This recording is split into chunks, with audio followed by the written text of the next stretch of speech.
Remember when I said that Samsung likes to release things before they're really ready? This is a pretty good representation of that statement. So yeah, today I'm giving you my thoughts and impressions, kind of, on the Samsung foldable smartphone, which, what were they thinking? Now, there's a ton of people out there that are just applauding Samsung basically for doing something unique and original. Now, I would be okay with that if they actually released a smartphone. They didn't do that though, which that's probably the most annoying thing about this whole announcement is, you know, a lot of it was probably the press hyping it up bigger than it really was. People were acting like the phone, like a available option with like the pricing and a launch date, all of that was actually going to be happening at this event. That's not entirely all Samsung's fault, but it's also not completely saying that Samsung is in the right, because before they announced this foldable smartphone on stage, they kept listing previous announcements they've made throughout history that changed the world for smartphones. Like the Galaxy S6 had the world's first curved edge displays on both sides. Then the Galaxy S8, we launched the Infinity display, which is now the industry standard. And to their credit, they were correct about that. You know, they did some things that not a lot of people like, but some people think they look pretty cool, and the Galaxy lineup has been very revolutionary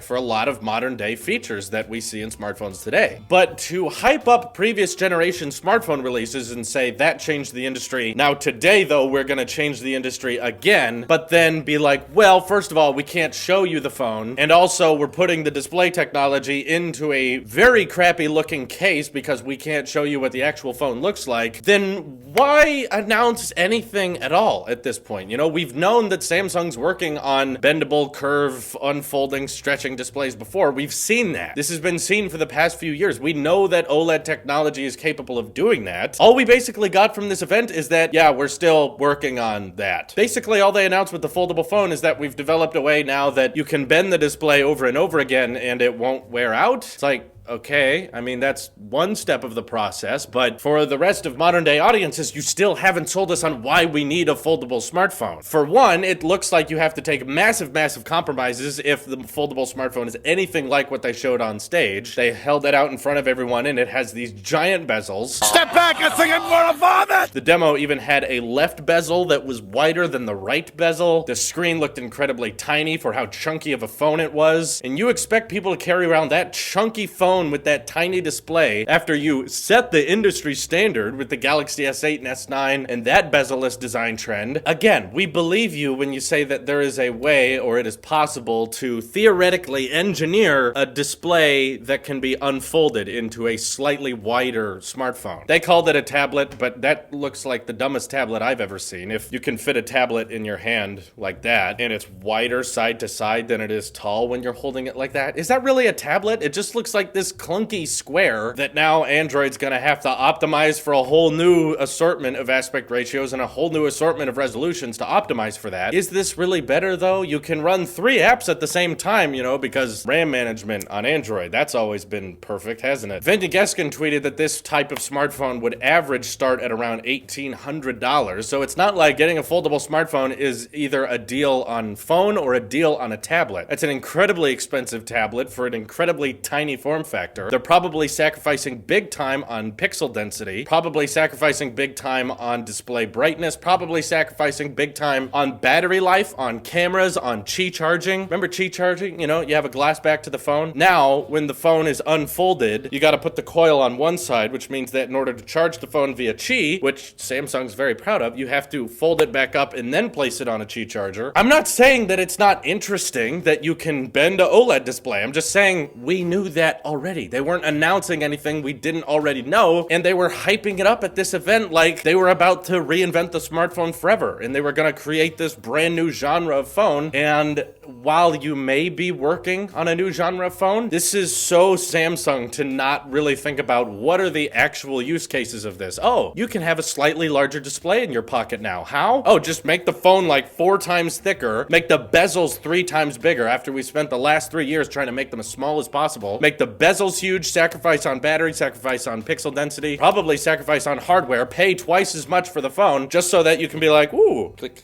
click, Clicky, ooh, it opened a little bit. How fun. I hate to bring this up, but you'd probably be able to buy something like an iPhone XR for $750 and a brand new iPad Pro, which both of which are exceedingly going to be better than anything that foldable smartphone can offer, and combined of a price of around $1,500. So cheaper than one device that would cost infinitely more, potentially, $1,800 to $2,000 starting price, have worse optimization than either of those products, probably worse battery, probably worse camera, just so you can say that your smartphone unfolds? No, I'm sorry. I don't give credit to a company just for developing something that no one's ever going to use and has no practical use case. That doesn't make me go, wow, innovation, that's really great. It makes me go, what are you doing? Why are you wasting all this time on this? No one's going to buy that. If you want to develop something behind the scenes until you can actually come up with a functional use case of this product where you can say this is affordable and this is better than regular everyday smartphones, or maybe just for a few $100 extra,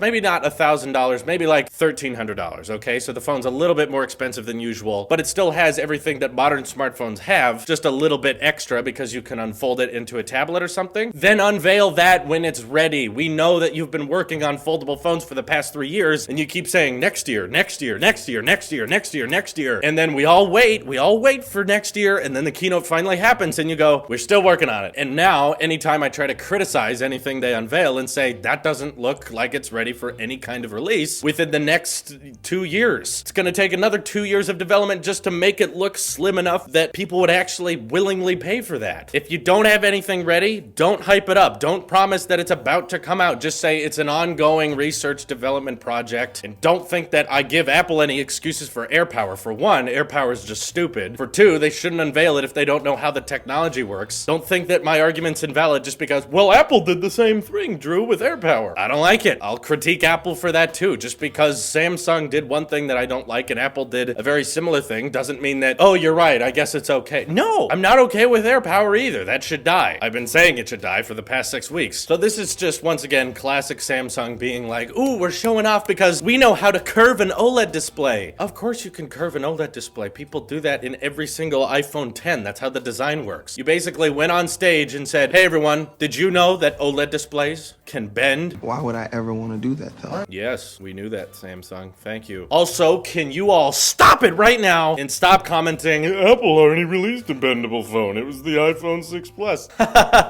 Only 800 million people have said that joke before. You're so original. You're so original. You're less original than Samsung is at this point. Just keep saying what you've heard from other people before. We've made this joke for the past 3 years. You know, the first time someone made that joke, Apple already released a bendable smartphone. That was when the iPhone 7 came out, okay? So now all these years later, you guys are still here saying the same exact joke. It was funny once, it's not funny now because everyone's heard it, everyone's said it. Please stop with the stale humor. It's really not funny. And please don't comment it sarcastically either. Just because you said it and I told you not to say it doesn't make it even more funny. I'm an absolute mad lad. He told me not to say that, but I said it anyway. Okay, great.